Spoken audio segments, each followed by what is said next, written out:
May I now request the Honorable President of India to address the nation. Honorable Prime Minister would present the Hindi version of the President's address.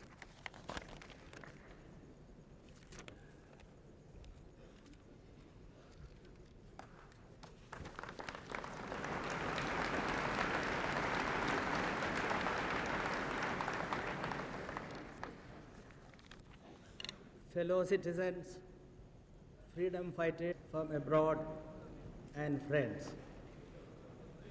This midnight hour, thronged with memories of the past and throbbing with significance for the future, is a golden moment in the history of India and the world. 50 years ago, at this very moment, a new age of freedom dawned for India, and as Jawaharlal Nehru put it, the soul of a nation long suppressed found utterance. It was also the beginning or the end of colonialism in the world. On the 50th anniversary of this historic event, it is my privilege to extend to all Indians throughout the length and breadth of the motherland and to all Indian nationals living abroad my heartiest greetings and felicitations. I also send my greetings to the brave soldiers of our armed forces who stand guard over the remote frontiers of our land.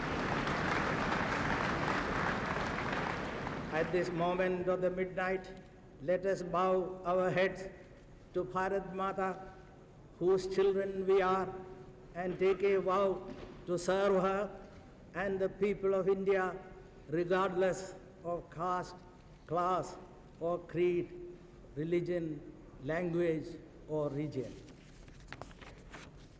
On this solemn occasion, we remember the countless men and women, the peasants, workers, and the youth of India who suffered untold hardships and sacrificed their careers and even their lives for the freedom and independence of the nation.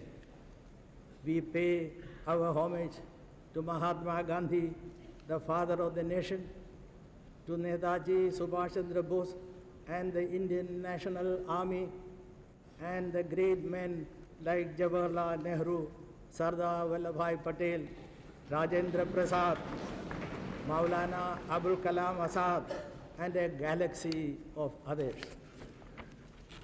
We also remember and pay our tribute to the founding fathers of our Constitution and the chairman of the drafting committee, Baba Sahib Dr. B.R. Ambedkar, who championed the cause of the downtrodden and the most exploited classes of people in our society, and who reminded us in the Constituent Assembly that social and economic democracy are the tissue and the fiber of political democracy.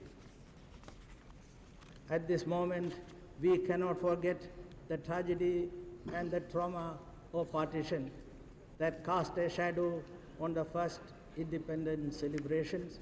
But as Nehru said on the occasion, the past is over and it is the future that beckons us now.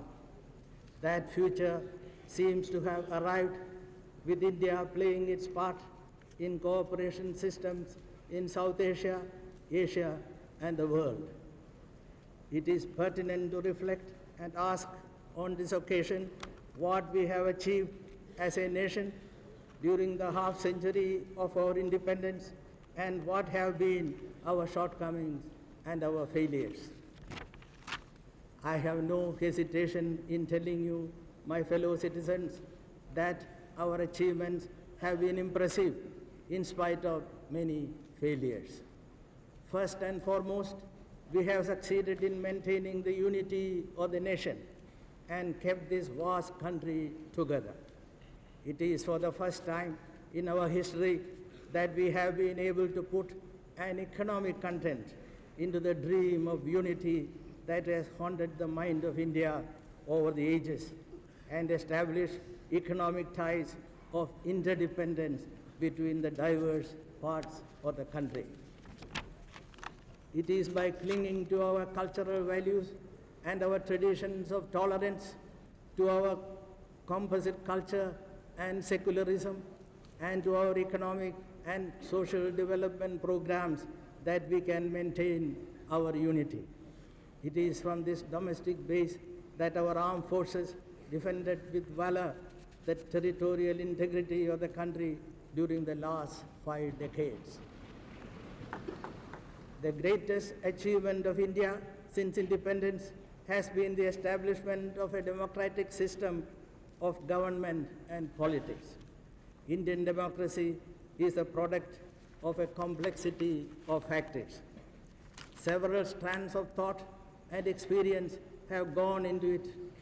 Western liberal and British parliamentary ideas, socialist concepts, the deeply rooted traditions of India, both Hindu and Buddhist, and the ideas and methods propagated by Mahatma Gandhi, like the panchayat system and democratic decentralization. In the interplay and the interpenetration of these ideas and methods, a distinctly Indian variety of democracy has been in the making that is not only important to India, but relevant to the new world of pluralism that is emerging. Besides, the revolutionary implications of universal adult suffrage that we adopted are unfolding themselves today. The lower and the poorer classes of society and the women are being drawn into the political system as active players. The time is overdue for meeting the aspirations of these sections of society, particularly the women, for their economic and political empowerment. Fellow citizens, we have every reason to be proud of our democracy, but we will have to strain our every nerve to purify our political, administrative, and electoral processes and to remove the aberrations and the distortions that have come into the functioning of our democracy. It is in the area of economic, technological, and social development that India, during the last 50 years, has had to face formidable challenges. Here, though we have registered significant successes, the fact of the matter is that we have not been able to abolish poverty, ignorance, and disease from among our people. The massive programs that we have launched in these fields have not yielded the desired fruits, but we ought not to underestimate our achievements. India is today a considerable industrial and technological power of the world and promises to be an economic giant of the 21st century. The economic reforms that we have launched 6 years ago with the liberalization and opening of our economy have reached a decisive stage. The country has moved in a high trajectory of growth with a growth rate of 7 to 8% of GNP envisaged for the next 5 years. This is a record-breaking achievement.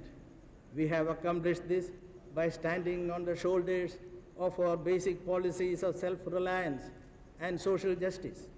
In this context, I would single out 2 broad parameters of progress we have made. One is a revolution in the production of food grains, making this country self-sufficient in food, and the other is the rise in the average expectation of life of an Indian, which more than doubled since independence. Notwithstanding all these, we have yet to provide for our people safe drinking water, health facilities, electricity supply, and other basic necessities of life. But obviously, These rates of progress are not enough for us to take pride in or to be complacent about. Other countries have gone far ahead of us. We have to move faster without upsetting the delicate and complicated balance of our society. We have to put special emphasis on the development of infrastructure and on investment. But we have also to devote more serious attention to the question of equity and social justice, thus releasing the energies of nearly 70% of our population for productive purposes. We have to give the youth of the country new opportunities, new hopes, and new challenges. All these require hard work, discipline, unity of purpose, and faith in the future of the country. While I appeal to all the people of India to demonstrate such unity and faith in this 50th year of our independence, I am painfully aware of the deterioration that has taken place in our country and in our society in recent times. The traditional, cultural, and spiritual values which have been the mainstay of our civilization seem to be losing their grip over society and politics. Sheer opportunism and valueless power politics have taken over the place of principles and idealism that had been the hallmark of our social and political life. Violence has increased in the relationship between people, groups, and parties. Social evils like ill treatment of women and the weaker sections like the scheduled castes, including atrocities against them, are on the increase, marring the fair name of India in the world. And corruption is corroding the vitals of our politics and our society.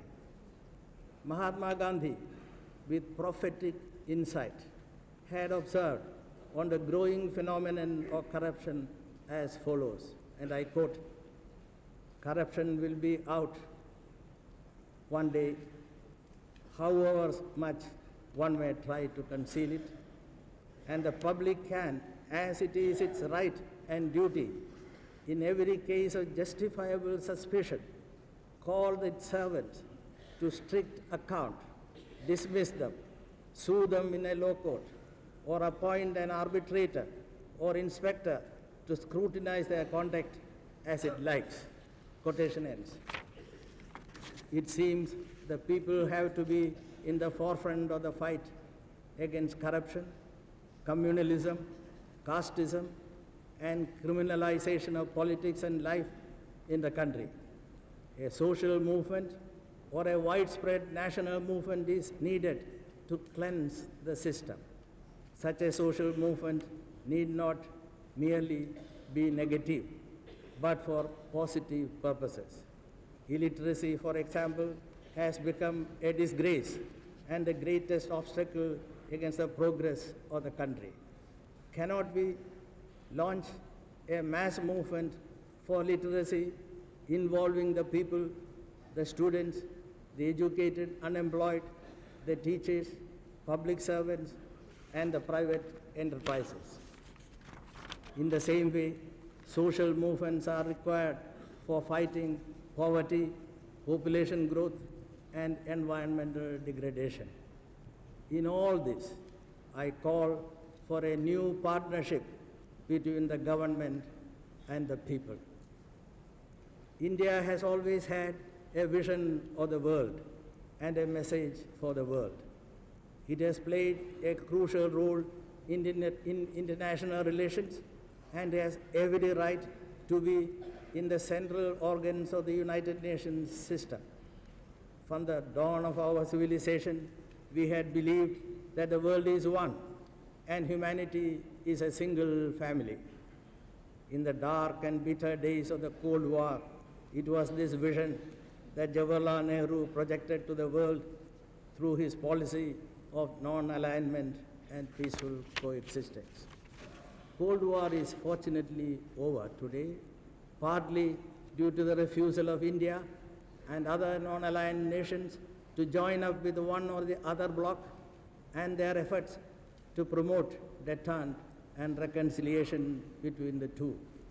A new pluralistic world order has now emerged, but there are still signs of the powerful developed nations trying to marginalize the weak and the developing nations, which constitute two-thirds of the world.